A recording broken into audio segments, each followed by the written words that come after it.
So with August 10th quickly approaching, we can now start to do comparisons between the Z Fold 4 and Z Fold 3. Yes, we do not know every little detail about the Z Fold 4. We do know a lot of rumors, and based on rumors and, really good leaking sources, we can at least have a generalized idea of what is going to be different and should you pick up the Z Fold 4 or the Z Fold 3. And the big reason why is because the Z Fold 3 right now is on discount for $12.99, and you get a $350 Galaxy Watch if you buy it. Or should you wait for the Z Fold 4, who, according to PhoneArena.com, says it's going to be $1,600. I have seen it rumored as low as $1,400, $1,500, and $1,600. So, of course, we don't know exact price tag. They did say it was going to be cheaper than the Z Fold 3. If it is $1,600, though, that's still a very hefty price tag. Would you want to wait and pick up the Z Fold 4 at $1,600?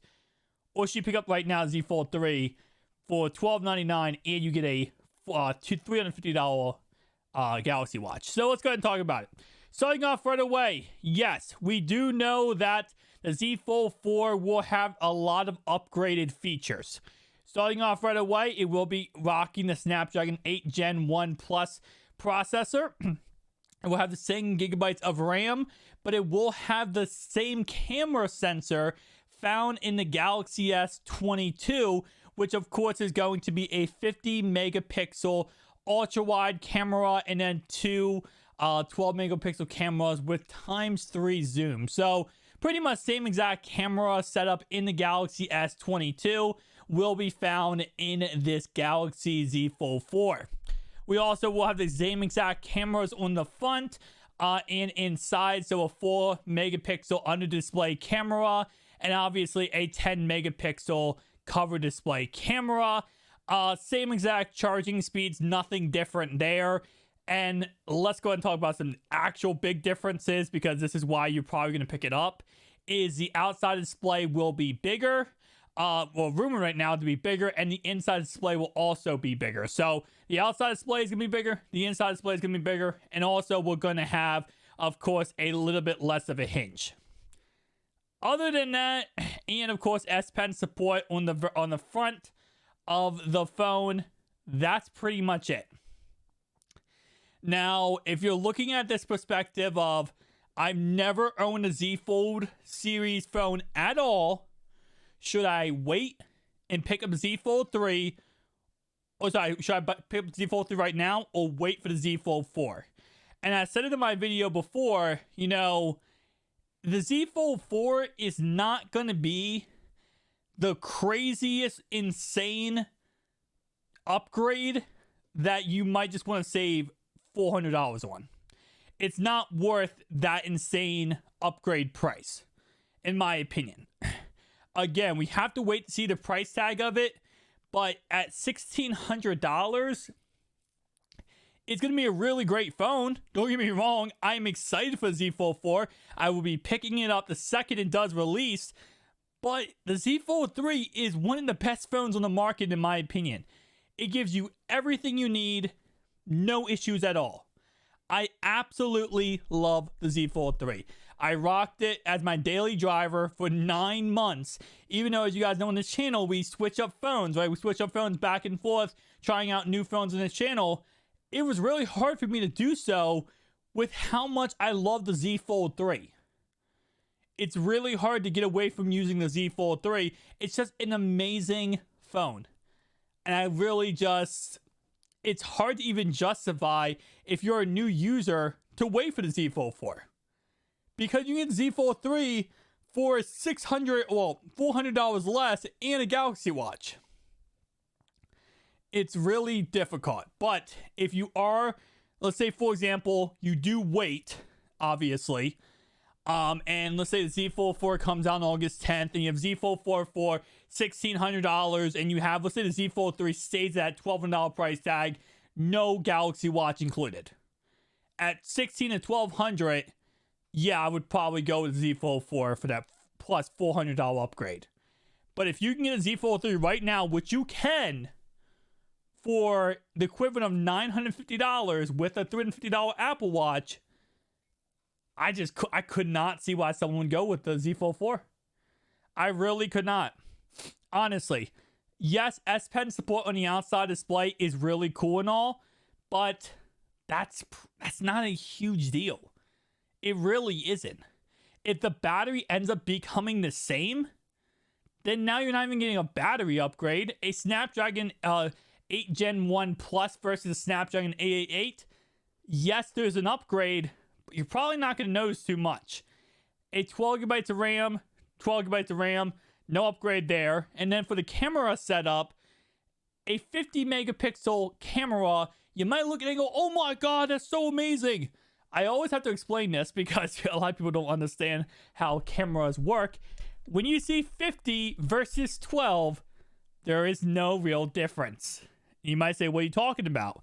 First off, megapixels are how many pixels are found in an image. Now, that doesn't really matter unless you are printing out a picture. If you, for example, take a picture of me, a whole entire body, and I want to get a portrait on my wall here, I would have to get a 100 plus megapixel camera to do it, because I would need a 100 megapixel camera, 100 megapixels to actually get every single spot of my body, right? Now, if I did that same shot with a 12 megapixel camera and I printed it out, it would be blurry. Now, for 90% of people using these phones who are just using it for social media or to send a picture to a friend, when you have that picture, that 50 megapixel camera picture, and you send it to somebody, first off, you're no longer having a raw file. Now you're having a compressed file, and it's going to be downscaled. So you're not even going to be sending a 50 megapixel video picture to somebody. Or if you post on social media, it's automatically downscaled. So I forget exactly what it's downscaled to, but any social media downscales every single picture. So unless you are literally having that raw file, putting it in Lightroom or printing it out, 50 megapixels is pointless. It is really pointless. You never need more than a 24 megapixel camera. Really, and all at the end of the day, you don't need more than that. So the camera features being upgraded is nice. I will say, though, that having the same sensor as the Galaxy S22, because that's really what matters at the end of the day when it comes to any camera possible. This one right here, whatever camera, the sensor really matters more than anything. And the Galaxy S22 does have an amazing camera sensor, and that is a really big upgrade adding that to this phone. But other than that, and again, like I said, I know the screen right here on this tech arena, or phone arena, says that the outside display and inside display is going to be the same. If that is the case, if they end up becoming the same, which I truly do not believe, because we've seen cases that have leaked of both phones, and the Galaxy Z Fold 4 has a bigger outside display. If it ends up being that it's the same exact, then there's no reason to upgrade. There's no reason to even pick up the Z Fold 4 if you can get the Z Fold 3 for this price tag right now. There's no difference.